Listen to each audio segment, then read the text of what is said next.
de la construcción del cuerpo a través del tiempo. Haremos un repaso de varios siglos y de cómo nuestro cuerpo ha sido representado a través de la imaginería de cada época y según las búsquedas de cada momento histórico. Me encantaría oír sus preguntas, cualquier comentario que tengan, si nos las pueden dejar saber y al final podríamos retomarlas y platicarlas un poco.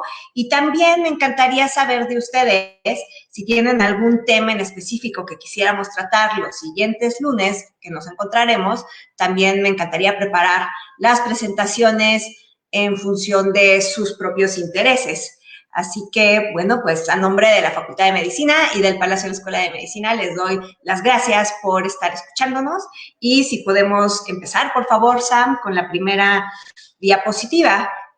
La historia occidental comienza en la antigua Grecia, en los ideales que tiene propiamente el arte griego y sobre todo el culto al cuerpo, la manera en que se representaba la figura, principalmente la figura masculina, basada en una idea de armonía, de orden, de proporción. Eso encontraban los griegos que era la belleza, y esa belleza física, al fin y al cabo, reflejaba un alto estado moral, ¿no? Tenía una correlación el interior con el exterior.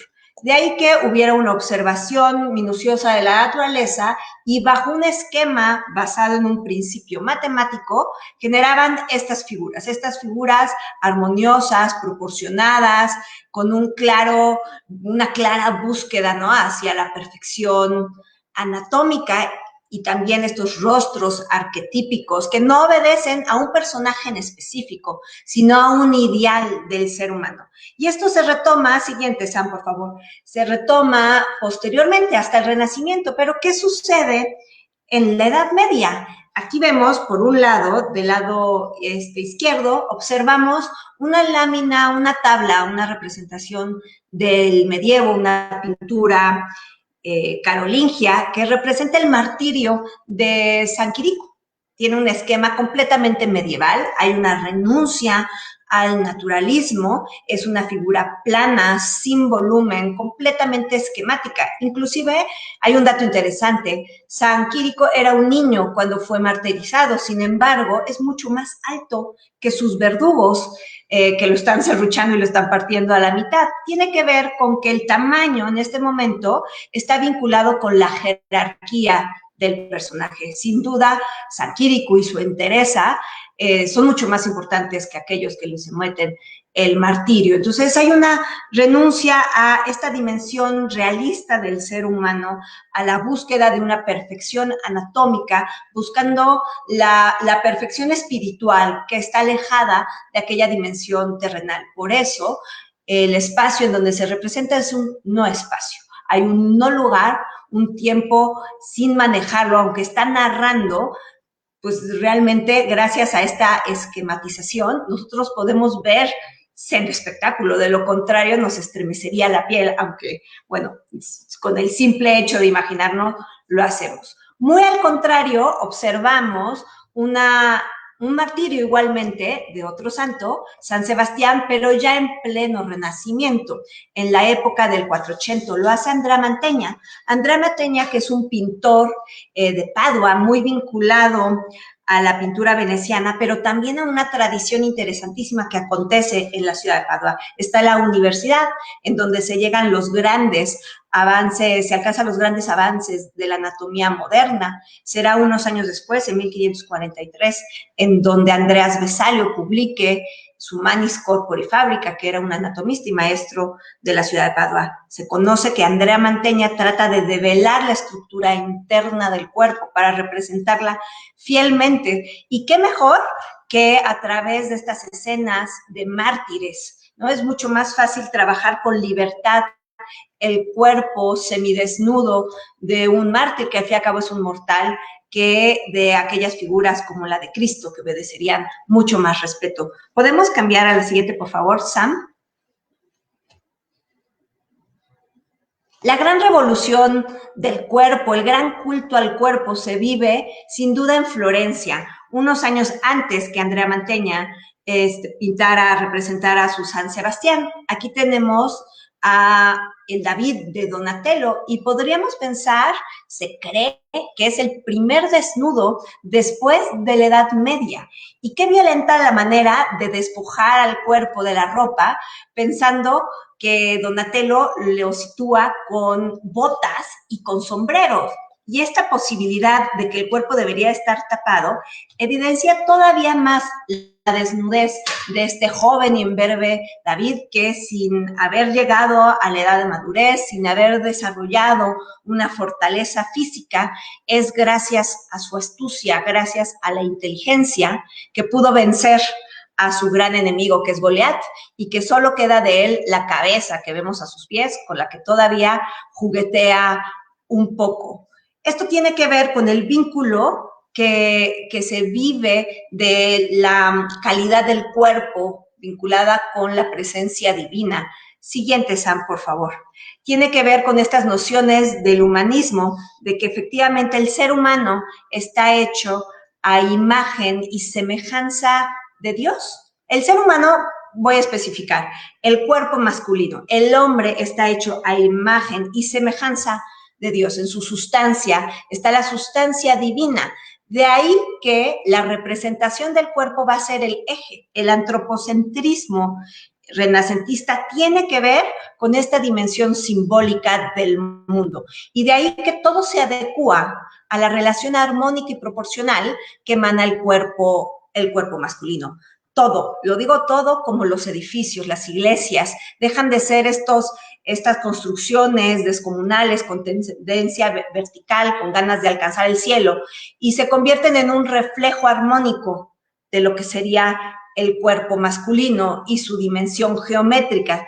Esta relación matemática tiene un principio, si bien pitagórico, ¿no? De una tradición clásica, como lo podemos ver en este hombre vitruviano, pero también un entendimiento teológico basado en el ideal cristiano de pensar que el ser humano ha sido creado a semejanza de Dios. Y es así como, en este caso, Leonardo da Vinci representa al hombre vitruviano, que aparece en una de las publicaciones de los 10 libros de Vitruvio, que era un arquitecto romano y que se encuentra en sus escrituras, su pensamiento, se descubren en pleno Renacimiento y se publican hacia 1486 y el propio Leonardo participa de este saber con un principio clásico como el que vimos en la primera lámina, pero con un claro espíritu cristiano. El siguiente, por favor.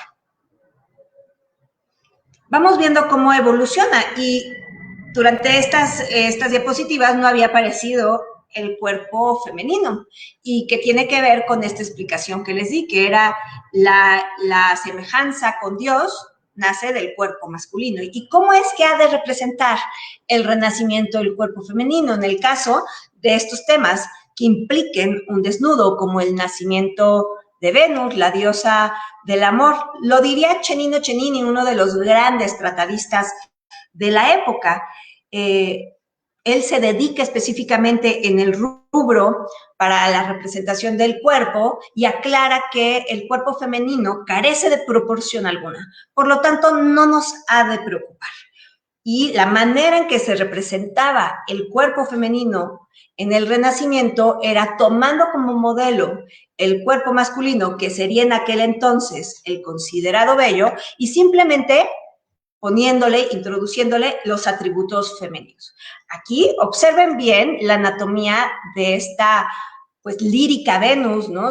Muy delicada, de suave piel, pero podemos observar cómo la distancia entre estos hombros caídos y el pecho es enorme, no tiene una relación directa con la anatomía de las mujeres. Por otro lado, la cadera está muy justa, no se ha ensanchado, como es una de las características de nuestro cuerpo, igual la delgadez de la figura, se refiere más a un ideal que surge de la imaginería del cuerpo masculino que propiamente de la mujer y que tiene que ver con los pensamientos mismos del humanismo y del Renacimiento, en donde el culto es al hombre, no a la mujer. Siguiente, por favor. ¿Por qué? Porque al fin y al cabo el hombre fue creado por Dios, ¿no? Y las mujeres, el cuerpo de la mujer surge de un fragmento del cuerpo masculino. Y esto se ve exaltadísimo en un detalle de la Capilla Sixtina, en la creación de Adán, donde vemos como Miguel Ángel lleva a un extremo la musculatura de Adán, la fortaleza física, que también refiere a esta fortaleza interna que tiene el hombre, porque al fin y al cabo Miguel Ángel tenía esta noción neoplatónica de que el alma habitaba en el cuerpo, y de ahí la importancia de representar los cuerpos en este sentido, completamente idealizados, pero nacidos de la observación de la anatomía humana. Siguiente, por favor. Un acontecimiento cambia el rumbo por completo. Aquel gran avance que había tenido Donatello de desnudar la figura humana, ¿no?, y representarla en un desnudo completo, se ve truncado por una decisión eclesiástica a raíz del Concilio de Trento, que es este concilio que se hace para contrarrestar el empuje de la reforma luterana. En uno de sus incisos, en uno de sus decretos, aclara cómo se han de tratar las imágenes. Por un lado, restringe las escenas de la mitología clásica. ¿Por qué? Porque ahí se exploran las pasiones humanas. Sabemos que los dioses clásicos eran mucho más humanos que divinos, ¿no? Tenían estos vicios y virtudes que expresaban claramente, pero también condiciona el desnudo, prohíbe el desnudo anatómico. Inclusive de manera lastimosa al propio Miguel Ángel le toca presenciar un acto atroz, el momento en que a Daniel da Volterra, que es un pintor secundario, se le pide que le introduzca a todo el juicio final una especie de taparrabos, de paños que le van a truncar el desnudo completo de los personajes. Y ahí es como vemos como todas estas figuras de los santos están, pues que en un principio habían sido totalmente representados desnudos por Miguel Ángel, han sido ultrajados y han sido cortados y han sido tapados en sus órganos sexuales, y de ahí que el desnudo masculino pierda fuerza y ya no haya un claro interés, porque también las ideas del Renacimiento se fueron desintegrando. Siguiente, por favor.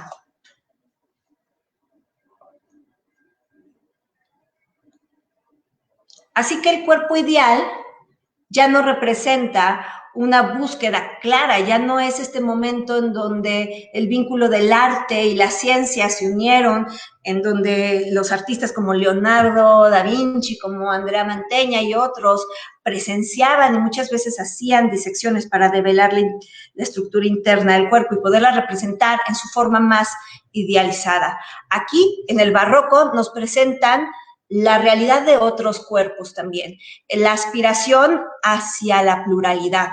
El mundo utópico del Renacimiento se desmorona y en ese instante es cuando el ser humano se empieza a buscar, o el artista barroco empieza a observar esa realidad directa, y muchas veces esa realidad que parecería producto de la fantasía misma, como esta imagen, este retrato de Magdalena Ventura, hecho por José de Rivera, y que esta mujer con barba y con apariencia masculina, pero que nos muestra su pecho cargado de leche, nos revela una realidad que quizá hoy en día todavía nos cueste trabajo discernir y aceptar. Solemos inmediatamente irnos con la idea de que se trata de un cuerpo masculino, y nos sorprende y nos hace muchísimo ruido el hecho de ver el pecho y la cercanía con un bebé. Se sabe que esta mujer existió y que a los 34 años ella empezó a notar grandes cambios en su fisionomía. Se le empezó a caer el pelo de la cabeza y le empezó a brotar la barba, la voz también se le agravó y empezó a tener una apariencia mucho más masculina, producto del hirsutismo, que es esta condición que desarrolló la mujer. Y pese a eso, pudo dar nuevamente a luz. Entonces, esto era realmente una imagen milagrosa, y una imagen que despertaba la curiosidad de muchos. Y es así como el virrey de Nápoles le pide a José de Rivera que le haga un retrato y que inclusive incluya todos los datos biográficos que se ven en esa lápida en una inscripción para que la gente se dé cuenta que es real. Este cuerpo existe y habita en nuestro mundo y que quizá es mucho más real que la imagen del discóbolo o estas anatomías muy, muy fuertes del propio Miguel Ángel. Siguiente, por favor. Ahondando más en la idea del otro, del cuerpo del otro que existe y que vive, podemos observar esta representación de Agostino Carracci, que representa a miembros de la corte del cardenal Farnesio. El cardenal Farnesio tenía en su palacio privado a seres que nos mostraban una particularidad, tanto física como también psíquica o de salud. Aquí le vemos como representa a Rigo el Peloso, que no es más que un hombre que padece de hipertricosis. Él junto con su hermana formaron parte de esta corte y fueron representados por los artistas de esa época, al igual que un enano y también una persona que ha perdido la razón, acompañado de seres exóticos, ¿no? De animalitos que también formaban parte de la corte y que pues servían para esta mirada extrañada de un mundo barroco que empieza a fijarse en las grandes diferencias. Siguientes, por favor.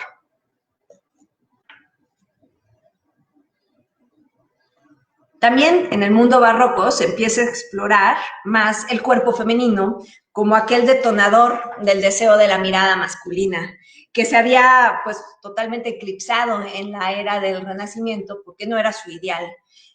El cuerpo femenino se desnuda y se presenta ante la mirada masculina desde la pintura veneciana del final del Renacimiento en Tiziano, pero Venecia era una ciudad especial, formaba parte de una república independiente a todos los ideales de las ciudades-estado del Renacimiento, mucho más libre al ser un puerto y un enclave comercial realmente importante. Y una de las, digamos que profesiones que más exaltaba era sin duda la prostitución, la idea de las cortesanas, y de ahí que pintores como Tiziano y otros más hayan explotado esta imagen que tenía Venecia y desnudan el cuerpo femenino.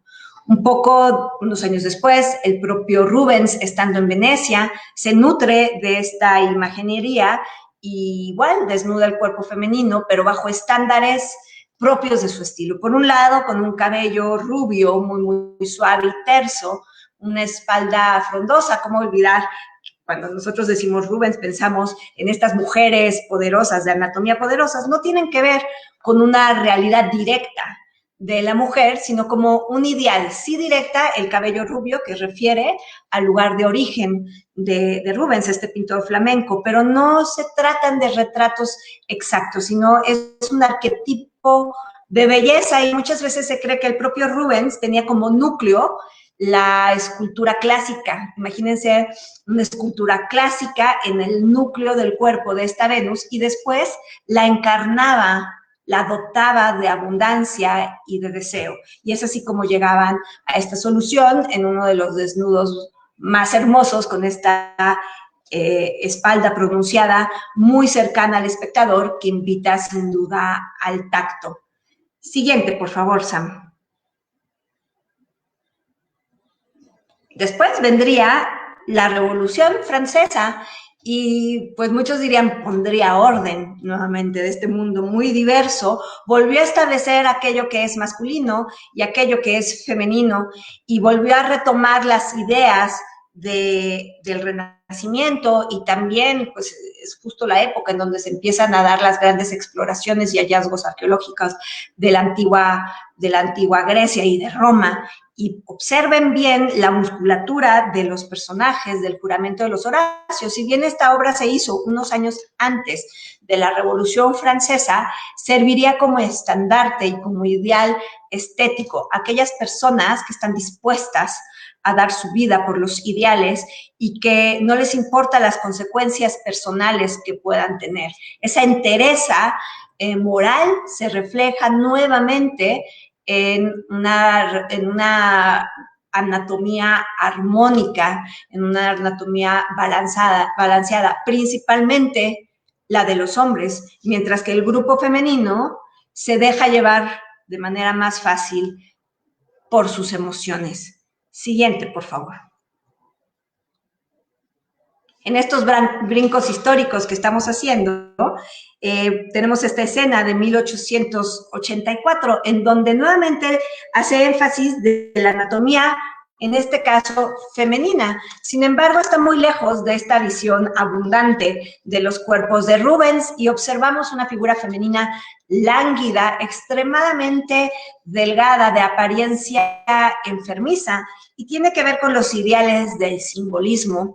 Este momento en donde las mujeres comienzan a ser un enigma y hasta cierto punto una amenaza, el imaginario masculino las recrea como estas mujeres espirituales de apariencias y enfermizas que no están dispuestas a participar de manera activa dentro de la vida diaria, y por eso la blancura de su rostro y el énfasis en las ojeras que tiene esta figura que representa una mendicante y que necesita obviamente la ayuda del caballero. Inclusive se sabe que por esa época las mujeres, para tener esta apariencia física, se sometían a dietas extremas y consumían inclusive vinagre para causarse una anemia, ¿no? Y enfatizar la blancura y tener una apariencia enfermiza, que sería uno de los ideales de belleza que se manejarían sobre todo dentro del simbolismo. Siguiente, por favor, Sam.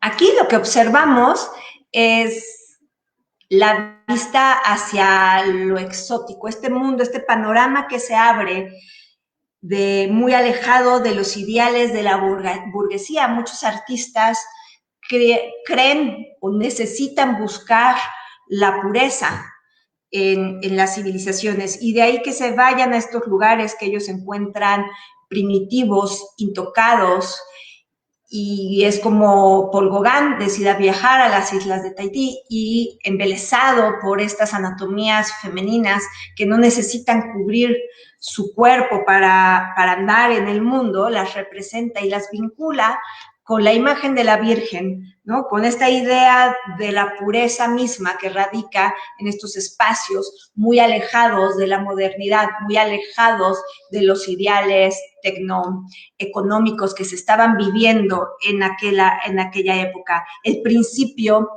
del buen salvaje es uno de los aspectos que se van a mostrar, ¿no? Y estos cuerpos van a ser modificados, pero también va a tener una fuerte influencia no solo sus habitantes, sino el arte que producen y la manera en que representan sus figuras. En estas figuras un tanto más planas, en donde no existe la perspectiva lineal para dar esta apariencia de profundidad, donde muchas veces los colores son tan ricos que pueden llegar a ser arbitrarios, ¿no? Entonces se van alejando la pintura de un principio naturalista hasta llegar a la siguiente, por favor, a esta gran revolución pictórica, este momento en donde se dinamita absolutamente todos los ideales del realismo. Hay una renuncia por completo al naturalismo que había caracterizado el arte occidental, inclusive se nutren de las culturas africanas. En este caso, Pablo Picasso, en Las señoritas de Aviñón, introduce las máscaras de origen africano en unas de sus personajes, violenta la relación armónica de sus cuerpos, existen estas distorsiones angulares que pues en sí la figura es violenta, y violenta también es la manera en que él expresa esa renuncia hacia la tradición y esa nueva búsqueda de representación en donde la libertad es total y en donde van a abrir el campo hacia la pintura abstracta, a un renuncio de la figuración, a un renuncio de la razón misma y del carácter narrativo que había prevalecido durante muchísimos siglos en el arte occidental.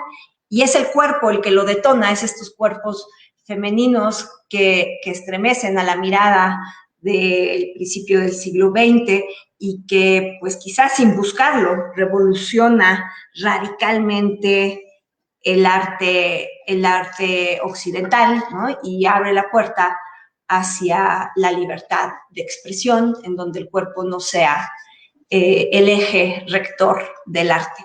Y es así como termino. No sé si tengan, he leído varios comentarios, se los agradezco muchísimo y al fin y al cabo hay unas menciones sobre Sócrates y sobre Platón y la idea del cuerpo, y es muy interesante ver, sin duda, cómo la tradición clásica ha prevalecido en el imaginario de cómo se ha de representar el cuerpo, cuando en realidad la filosofía no se ha dedicado demasiado en la representación del arte, porque en aquel entonces, en la época de la antigua Grecia, la escultura era muy exaltada, pero la figura del artista no.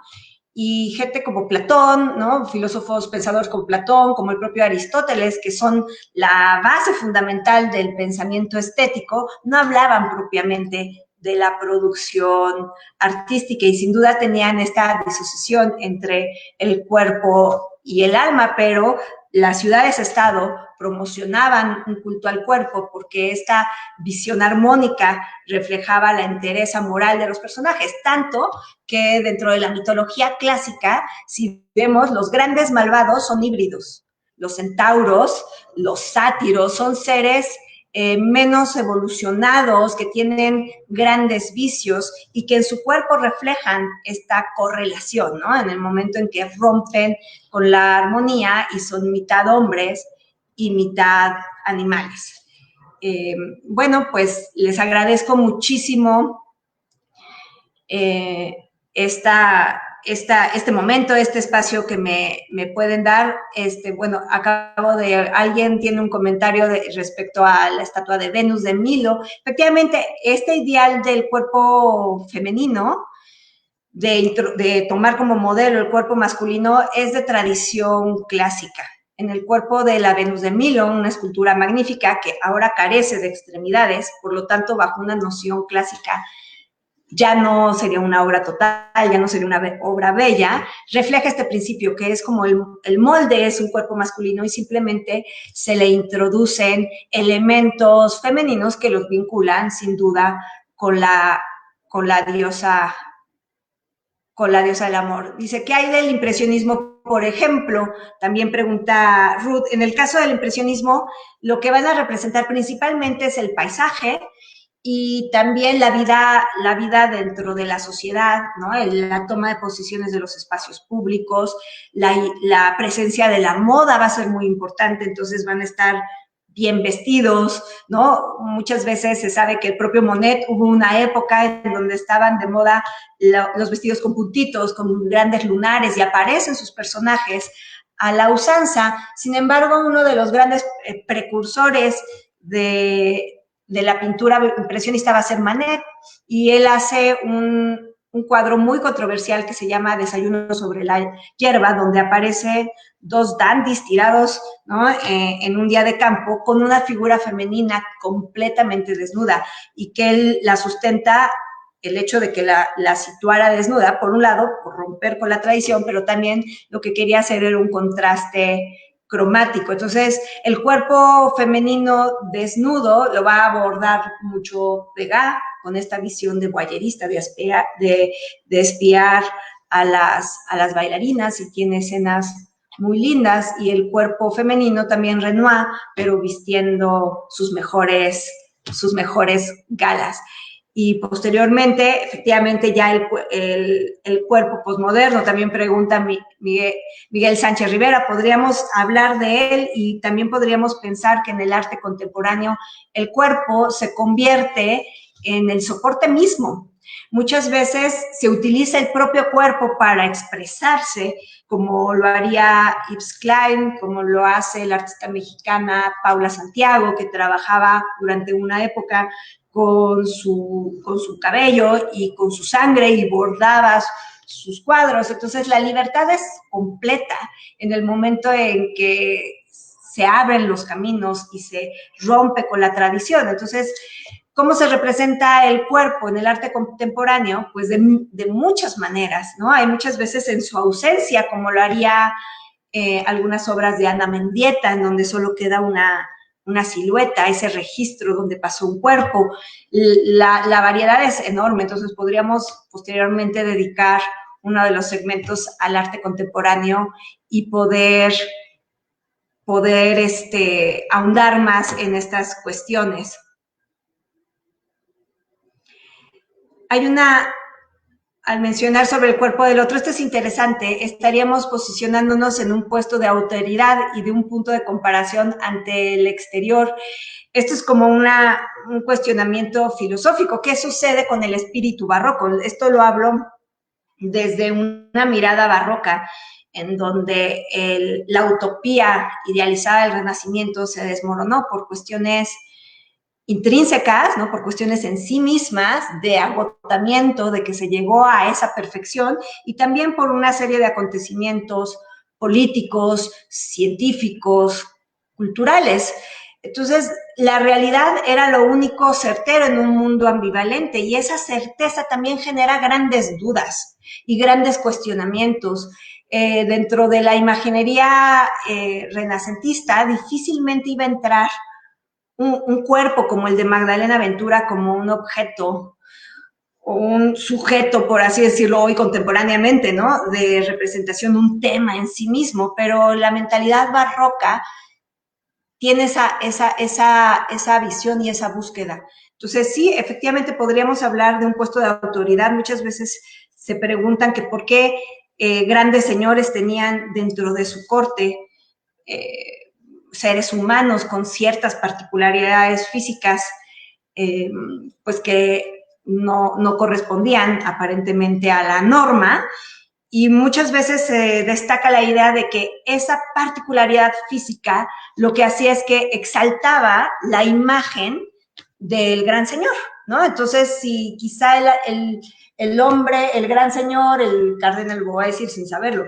el cardenal no era muy alto, pero tenía en su corte gente de pequeña estatura, en su correlación, en su vínculo, él se veía más alto. Entonces, también tenía que ver con un culto a la persona y a la figura de aquellos que acogían a este tipo de personas dentro de su corte, y que puede ser obviamente hoy bajo una lupa contemporánea pues realmente controversial y lastimoso, y hoy totalmente inadmisible. Sin embargo, pensar que se les visibilizó y que rara vez se les caricaturizó, se les representó como realmente eran, también es un tema que nos cuestiona, ¿no? Y que nos invita a seguir investigando. Por ejemplo, ahorita, siguiendo la pregunta, hay un libro muy bueno que se llama Historia de la Fealdad, de Humberto Eco, que rescata todas este tipo de imágenes y del término de fealdad, que también es cuestionable, ¿no? Entonces tendríamos que hablar sobre ciertas categorías estéticas, y pues a mí me encantaría, pero nos daría hasta el siguiente lunes en este live, que yo feliz de la vida lo haría. No sé si hay alguna otra pregunta. ¿Qué sucede con el cuerpo?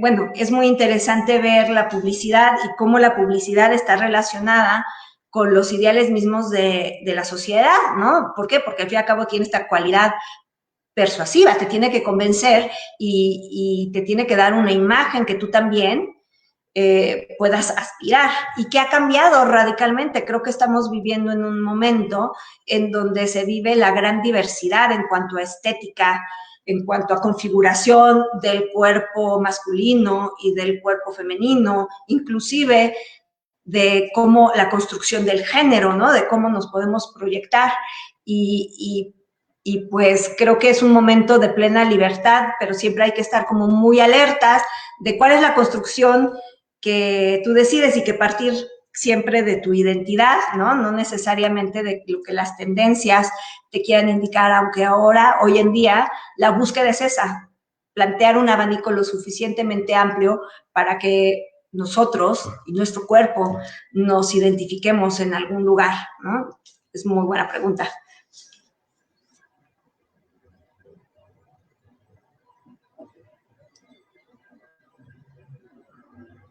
Sobre la idea del cuerpo, el cuerpo como un espacio político, muchas veces se puede vivir así y es a través del cuerpo en donde uno se expresa, se manifiesta. Somos cuerpos al fin y al cabo, ¿no? Entonces podemos utilizar nuestra corporeidad como una herramienta de expresión y de estar en el mundo y, ¿por qué no?, de expresar nuestros principios políticos. Esa es, bueno, mi opinión personal, ¿no? Sin una búsqueda de convencer, simplemente es respondiendo a la pregunta. Tiene que ver con eso, ¿no? Entonces creo que el cuerpo siempre ha sido un lugar político y de expresión.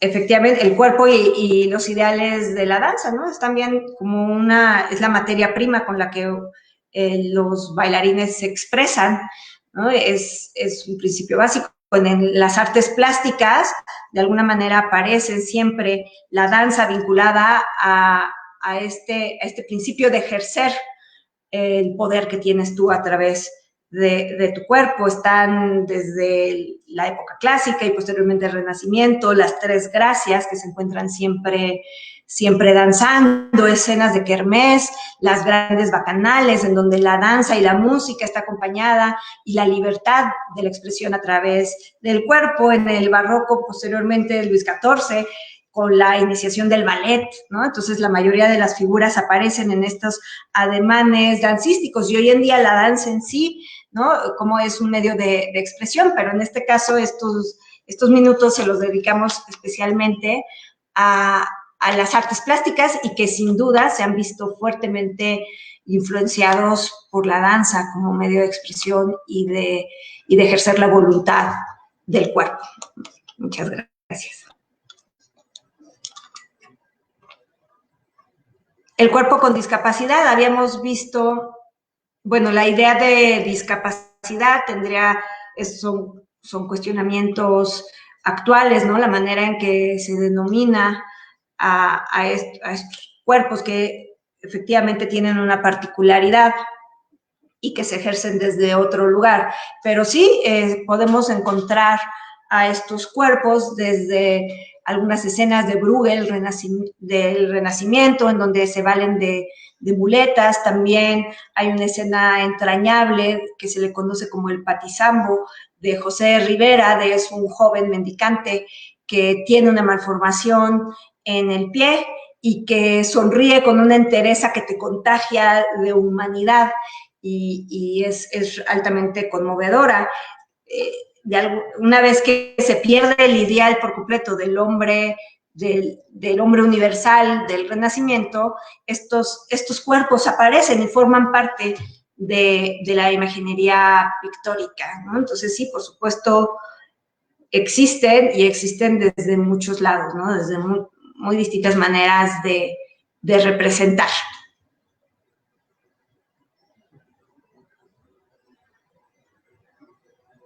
Muchas gracias.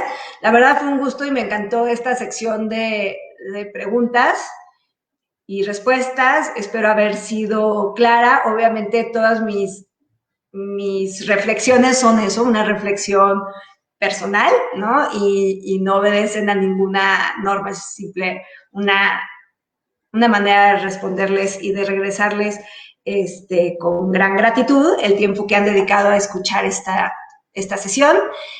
Ojalá que hayan dejado alguna recomendación para la siguiente clase y que con muchísimo gusto lo podemos ver. Muchas gracias a todos y que estén muy bien. Hasta el próximo lunes. Gracias.